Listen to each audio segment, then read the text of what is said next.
Good morning, guys. I'm sure you're happy that it's Friday.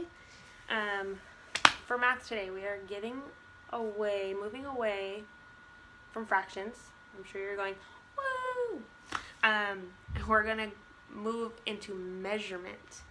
This doesn't mean we're done with fractions. I'm going to throw in some fractions questions every now and then, but for now, we're moving on. We're going to talk about customary units of length. Customary is what we use in the United States on how to measure things. And you are very familiar with these things. You might not realize it. So just real quick, length. And it's always a good idea to write this down as I write it down, but I will take a picture of it and put it on Google Classroom for us. But it's always a good idea to write things down because we remember it more when we're listening and seeing and writing and doing.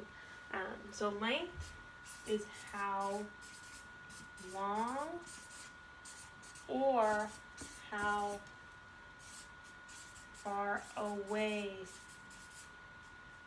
something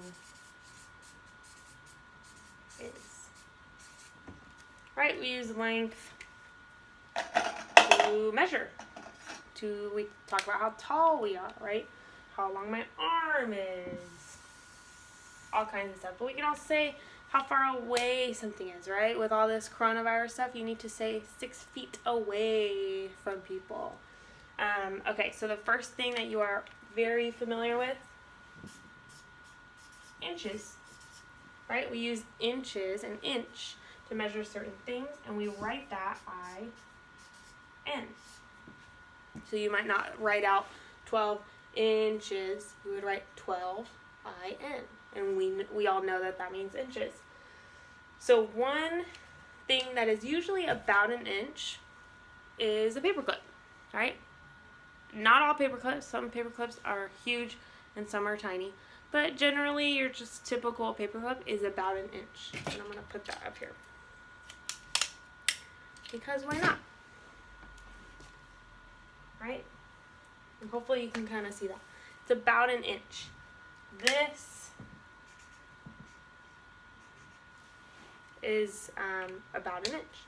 So we can know what an inch is when we imagine a small paper clip. Right? I guess paper clip is one word, but that's okay. When we think, oh, okay, inch, if I'm going to measure this Sharpie, this pen, I might think, okay, well, it might be 4-ish inches, maybe 4.5, right? I can kind of make an estimate if I know things like that. I know about how long an inch is. Next, let's do a foot. Foot or feet, right? No, not your stinky foot that's in your shoe. And we write FT. So when we're talking about how tall I am, I'm not going to say a huge number of inches. I'm going to say I'm 5 feet 10 inches, right?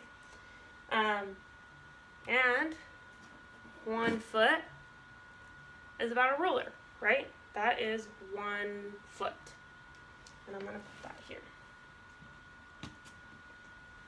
So this length is 1 foot. So what's bigger, 1 foot or 1 inch? 1 foot, right? Way bigger than 1 inch. So 1 foot is the length of a ruler.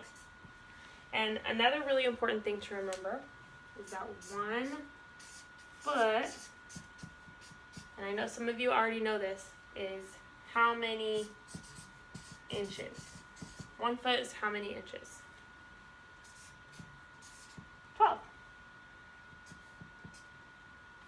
I'm going to put a box around this so you see it better.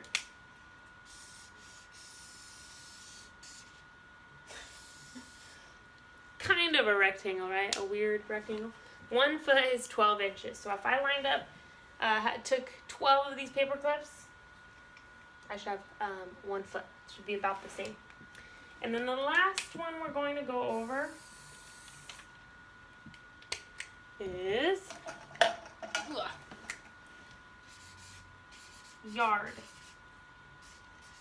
And we write that YD. Notice all of these are just 2 letters. Just shorten it, just makes it easier, right? We don't have to write it all out every single time.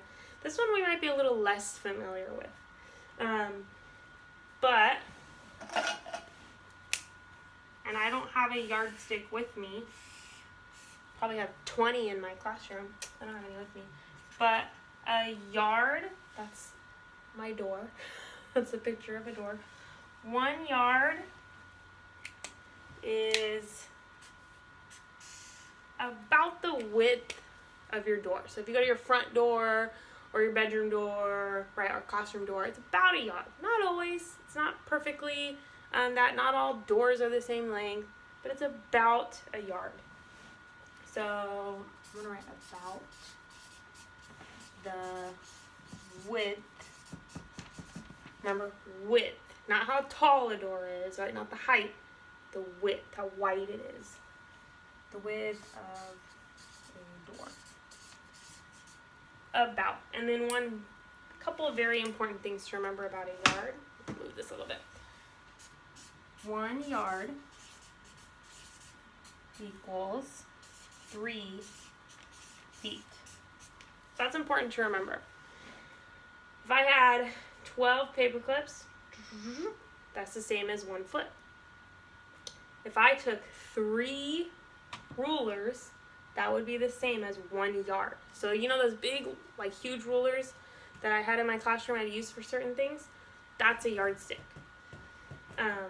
If 1 yard equals 3 feet,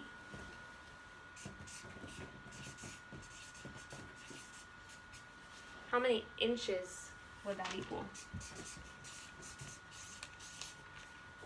Hopefully you guys can think about it.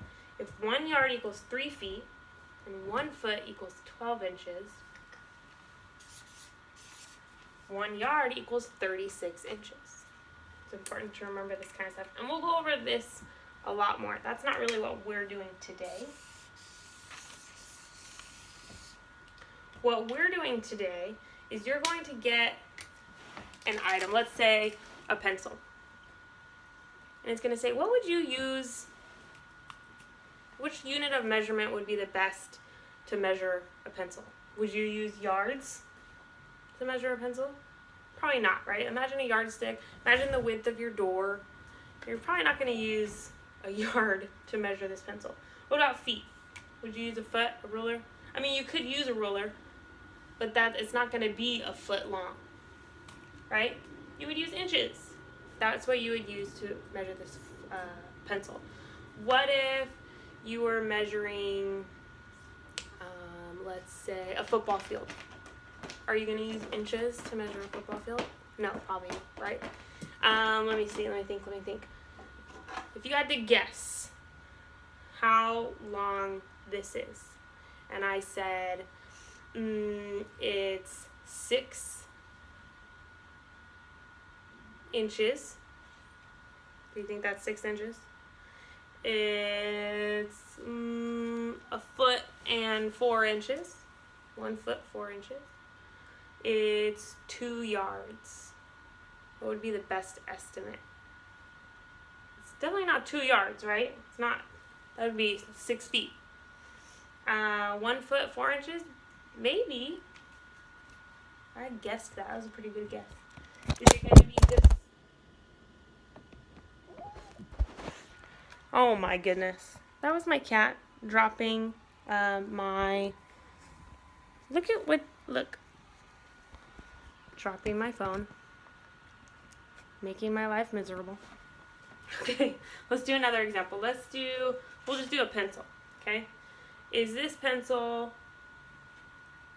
8 inches, 8 feet, or 8 yards? Probably 8 inches, right? That would be my guess. I don't know for sure. I didn't measure it. I'm just making a guess. I know it's not 8 yards. I know it's not 8 feet, right? So you're going to get items, and you're going to have to say, well, about how long is it? Or maybe even how far away is it, right? That's all you're doing today, Friday. Good luck. All right, read aloud time. So remember yesterday we read a chapter from Aaron, and we kind of started getting an idea that Aaron and Bear, they're hiding something, and hopefully we'll figure out what that is soon. So today we are back, chapter 12, from Chase Ambrose, from his perspective, from his point of view. So let's do this. I don't have a question yet, because I want you to just listen and take it in, and I'll ask you a question at the end. Chapter 12, Chase Ambrose. A few more memories have come back. Mostly it's just images and impressions, but there's one that's pretty concrete. My mother has been showing me a lot of old pictures in the hope that something might ring a bell. One snapshot of an ivy-covered building looks kind of familiar. The student union at Johnny's university, Mom explains. It triggers a flashback. It's not that I remember it, more like it's already in my head and I'm just noticing it now. Mom and 7th grade Chase are dropping Johnny off at college. Our car pulls around the long circular drive in front of the building in the photograph. Johnny gets out. It's his first day of freshman year, his first time living away from home. He seems terrified. And what do I feel? Sympathy for my poor, scared brother? Or for Mom, who's on the verge of tears? For myself even, I'll be losing my brother to a new life in a faraway place. I don't feel any of those things. Instead, I'm thinking, what a wuss this kid is. I can't believe I ever looked up to him. What a wimp. What a baby. My scorn is so sharp. Scorn is like anger. Is so sharp that it jolts me back to the here and now. How could I have made such harsh judgments about my own brother? When I was in the hospital, Johnny was there at my bedside every minute Mom was, just as worried about me, just as torn up about my accident. I guess that wasn't payback for the wonderful brotherly loyalty I've shown him over the years. People say I've changed. I'm barely beginning to understand how much. Dr. Cooperman isn't surprised that my memory is returning. My brain is totally fine, he says at my next appointment. After all, I remember everything that's happened since coming out of the coma. Now, that it would be, not that it would be easy to forget things like Shoshana dumping frozen yogurt on my head, or Brendan going through the car wash in a tricycle, or how it felt to push Joey against the wall, a blur of violence, anger, and lightning-fast action. And something else, too. I may not be proud of it, but it's the truth. Satisfaction. I didn't like the way a situation was going, and I changed it with my own physical power. So remember, he's remembering when Brendan was being bullied, and he helped. He's talking about that. Aaron's words came back to me. You didn't have to attack him. And Shoshana's. Goon. That haunts me a little. I don't regret stopping Joey from bullying Brendan, but was fighting really the only way to make that happen? Worse, I didn't even consider trying to talk Joey down. I just grabbed the kid and manhandled him, the same way he was manhandling Brendan. I got the old Chase feeling could be like that before the accident. But now I'm starting to wonder if that person is still inside me, emerging from the darkness bit by bit, along with my memory. As weird as it was to lose my part, this might be even weirder. The more that comes back, the less I recognize myself. Dr. Cooperman also pronounces me fully recovered physically. Then he drops the bomb. He still wants me off football for the rest of the season. I must seem pretty devastated because he adds, it's all out of an abundance of caution. You're fine, but concussions can't be taken lightly. We're learning new things about the long-term effects every day. I know you're disappointed, honey, my mom adds. I understand how important football is to you. How can I explain it to them? Sure, I'd love to play, but what really bugs me is that football is my biggest connection to my old life. I don't think I've had a single conversation with Dad that wasn't about either my past gridiron glories or the ones he still expects me to have. And since the incident with Joey, the only Hurricanes who will talk to me are Aaron and Bear. Even with them, half the time I get the impression that their main interest is getting their team captain back. For sure, those guys are never going to forgive me for For sure, those guys are never going to forgive me for A, doing my community service when I don't have to, and B, not hating it enough. To be honest, I don't hate it at all. One thing no one ever tells you when you're laid up, like I was in the hospital, is how boring it is. You really appreciate anybody who comes to break the monotony. So now I get to be the person for the residents of Portland Street. It makes me feel good about myself, and that's huge at a time when I'm learning I have so much to feel bad about. Besides, I get stuff out of it too. I've learned how to play mahjong, and I've picked up a lot of great tips on how to grow stuff, mostly from Mrs. Kittredge, whose room looks like a botanical garden. I think I'm going to be able to save a lot of Mom's plants, and maybe even the ficus in Helene's room, the one she bought at her preschool's flower sale and is at least 98% dead. That'll make points with Corrine, who is losing her enthusiasm for the fallen leaves and the tiny white bugs that are all over them. As for Miss Solway, despite the fact that I've forgotten most of what's happened to me, I feel confident saying he's the coolest person I've ever met.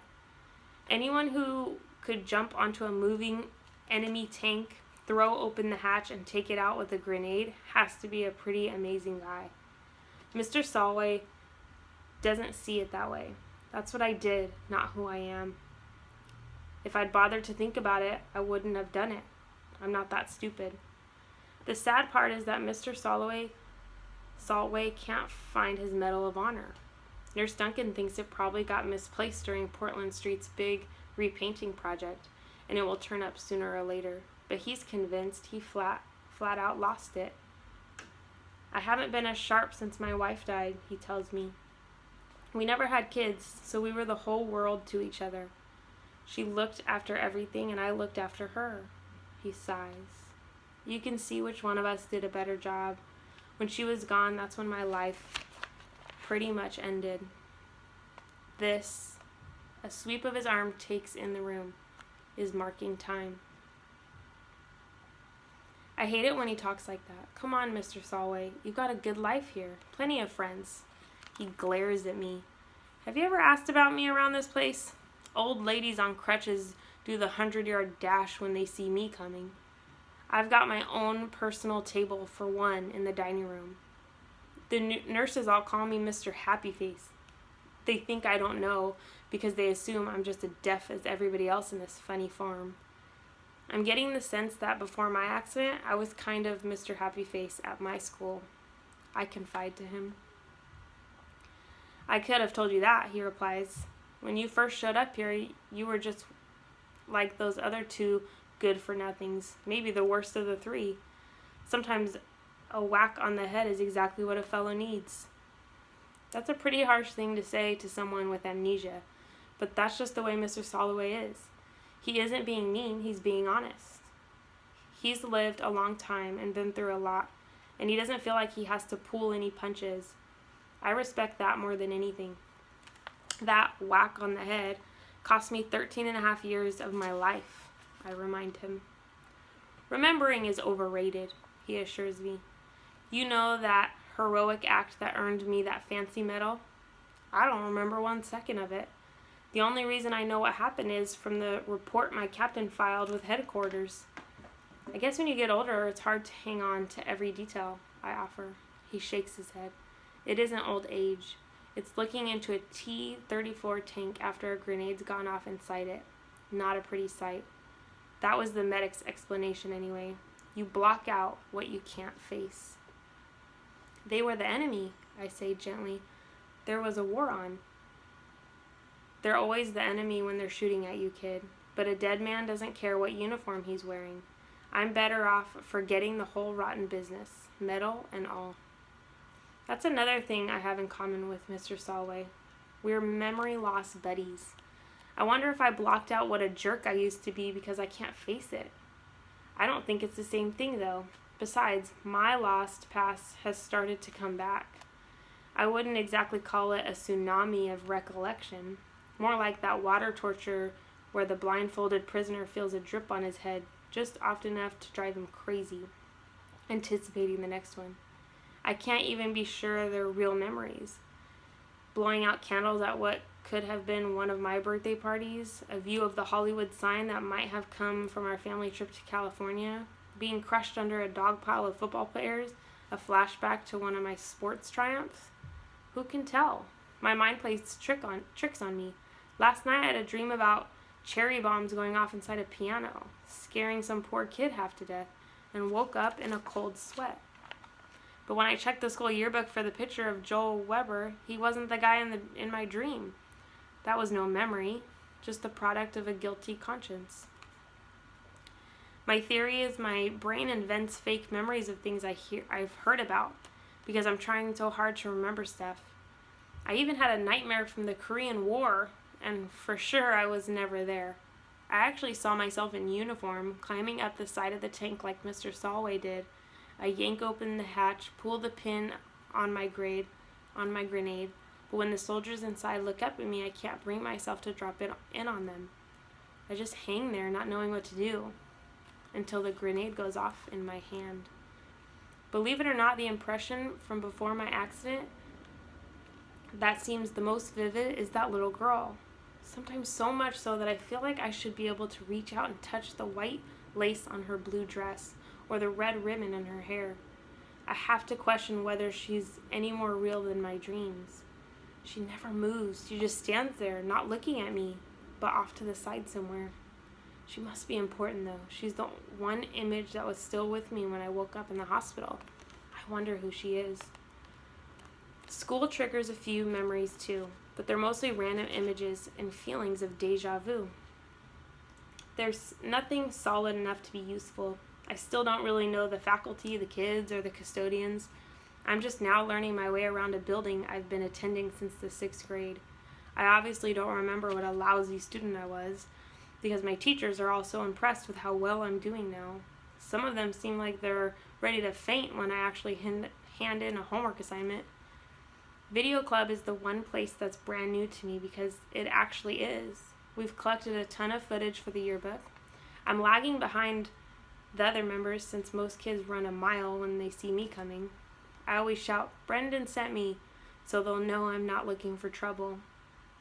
Miss DeLeo wants me to work on my interviewing skills because my subjects seem so ill at ease. Yeah, no kidding. They're all waiting for me to pull their underwear up over their heads and stuff them into the nearest locker. At least the video kids are getting used to having me around, except Shoshana, who hates me for good and always. I can't blame her, even though I have no memory of what Aaron Bear and I did to her brother. It's pretty strange to be despised for something that, in your mind, never happened, and to someone it seems like you never met. She's stopped fighting with me directly. Mostly she makes pointed comments about how the club should have closed up membership while they had the chance. That's unfair because I'm not even the last to join. Kimmy got here after me, and if I'm a newbie, I don't know what you call her. She doesn't know a camera from a kumquat. For her interview with the head cheerleader, she left the lens cap on, so there was audio but no video. On her second try, she zoomed in so close that all you could see was a mouth talking. I think Brendan has kind of a crush on Kimmy because he won't hear anything bad about her. Shooting a mouth but no face is expressionism, and lens caps are too analog for a digital age. Whatever. Brendan's true love, though, is YouTube. This afternoon he shows us his latest clip of a tiny goldfish bravely swimming against the pool of a bathtub drain, while electric guitars roar in the background. Just as the struggling creature is about to be sucked away to his doom, a toilet plunger slams down over the drain opening, saving his life. Brendan pauses the video to scattered applause. "I call it Plunger Ex Machina," he announces grandly. Shoshana doesn't approve. You're wasting your time with this stuff. You should be helping me with my entry for the National Video Journalism Contest. It would be a huge boost for the club if we win. He brushes her off. The kind of internet traffic I'm trying to generate isn't going to come from some senior citizen reminiscing about the good old days. That depends on who we pick, Shoshana insists. Seniors have lived through amazing times and accomplished incredible things. We just have to find the right subject. Before I realize who I'm talking to, I blurt, "You should talk to Mr. Solway over at Portland Street." Her angry eyes skewer me. I've contaminated her precious project with the sound of my voice. Another of my crimes against humanity, like bullying her brother and not dying when I fell off the roof. "Who's Mr. Solway?" Kimmy asks. "A hero from the Korean War." What are you doing? "He was awarded the Medal of Honor. That's the highest award any soldier can get.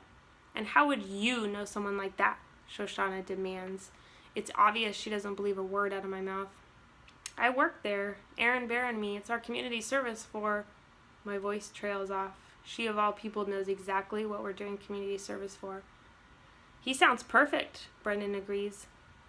"Maybe I can get him to ride a tricycle through the car wash," Shoshana retorts icily. "At least talk to the guy," Hugo prods. Miss DeLeo wades in to play peacemaker. "I know you'll find a way to make the school proud," she says to Shoshana. "And thank you, Chase, for a marvelous suggestion." Shoshana's cheeks darken through pink and red to full crimson. I hope I never hate anybody as much as that girl hates me. Very cool. I wonder if Shoshana is going to go through with it and actually meet Mr. Solway. And if she does, if she's going to start to maybe forgive Chase and maybe be on good terms with them. Do you think there's a chance that Shoshana and Chase will be friends? Or do you think that Shoshana will not hate Chase anymore by the end of this book, maybe? I don't know.